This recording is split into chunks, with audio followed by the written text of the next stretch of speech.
Okay, hello, my name is Kelsey Berry, and today I will be explaining to you the importance of climate change and why it is an urgent issue we must stop.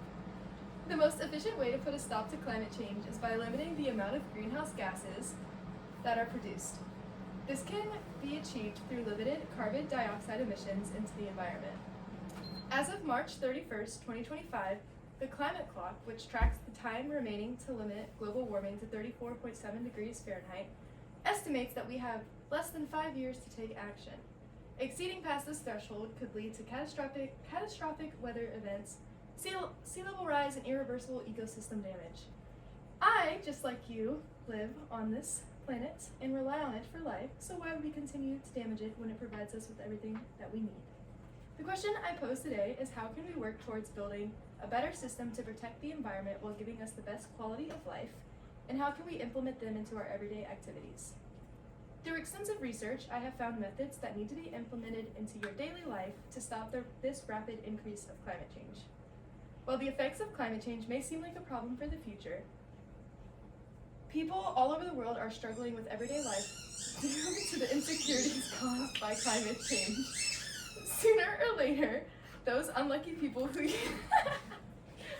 just feel so bad for will ultimately be you if we do not put a stop to climate change.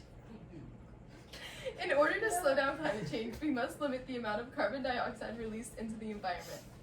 This can be achieved through conserving energy, being more aware of waste production, and supporting natural environment or wildlife fundraisers. With all of these combined efforts, CO2 exposure could drop dramatically, decreasing climate change. To begin, the first step in stopping climate change is conserving energy. In modern society, much of our electricity and heat is powered by coal, oil, or gas. These substances turn into what is better known as fossil fuels. According to Client Earth, a non-profit environmental law organization that uses the law to protect the environment, 89% of global CO2 emissions come from fossil fuel industries. Because of the mass amounts of carbon released into the atmosphere, fossil fuels significantly impact the rate at which global warming increases. Let's look at this graph shown here. As you can see, the fossil fuel industry is the largest contributor to the greenhouse gases. No, not good. By lowering the amount that is released, we can significantly decrease the amount of carbon dioxide in the atmosphere. Yes. The Intergovernmental Panel on Climate Change, a United Nations body, estimates that fossil fuel emissions must be halved within 11 years if global warming is to be limited to the 1.5 degrees Celsius above pre-industrial levels. However, there are multiple ways to help combat this predicted outcome, and then ways that can be achieved is through using alternate forms of energy such as solar, wind, or hydropower, and then also using other forms of transportation such as public transportation, biking, or electric cars. Shown by this graph here is,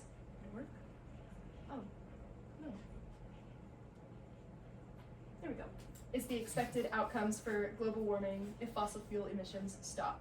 As you can see, there is not a dramatic decrease, but a flat line and a gradual decrease. This means that climate change would not get worse than it already is, but it would slowly decrease over time. The next method for limiting carbon emissions is to become aware of the amount of waste that you produce. Waste in landfills contributes to about 20% of greenhouse gas emissions. According to the U.S. Environmental Protection Agency, a federal agency responsible for human health and the environment, the average person produces around 4.9 pounds of trash per day, equaling around 292.4 million tons annually combined for all U.S. citizens. To help illustrate this idea, here we go.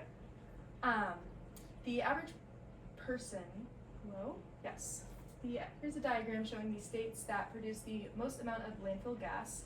The leading state is California with 419.6 million of cubic feet in methane gas. Keep in mind these are the statistics for every day. So every day they're producing that much. So much fun. Yeah. To help lower these absurd numbers, reducing consumption, reusing items, and recycling effectively can significantly reduce the amounts of trash produced, eventually bringing down CO2 levels, explains the Nature Conservancy a global environmental non-profit organization. Even simply reusing your old clothing can prevent 25 kilograms of carbon from being released. Utilizing these methods can also contribute to decreased climate change. Finally, the last method we can use to help climate change is supporting the environment around us. One major issue in our environments that they face is deforestation. Deforestation is the clearing of trees from a forest to make ways for other land uses, like agriculture, urban development, or mining. This process disrupts ecosystems, reduces biodiversity, and contributes heavily to climate change. By releasing the stored carbon dioxide that is in the trees, if they are even disturbed or taken down, then all of that carbon is released into the atmosphere. Greenhouse gases, not good. About 15 billion trees are chopped down every single year, according to Evertreen, which is a program dedicated to stopping deforestation. This chart right here shows the amount of trees cut down in certain countries and how their trees contribute to the overall population of the trees on Earth. And then if, like I said, any of the trees are cut down, then loads of greenhouse gases are produced. Not good. However, there are ways to help limit the amount of deforestation that occurs in our environment.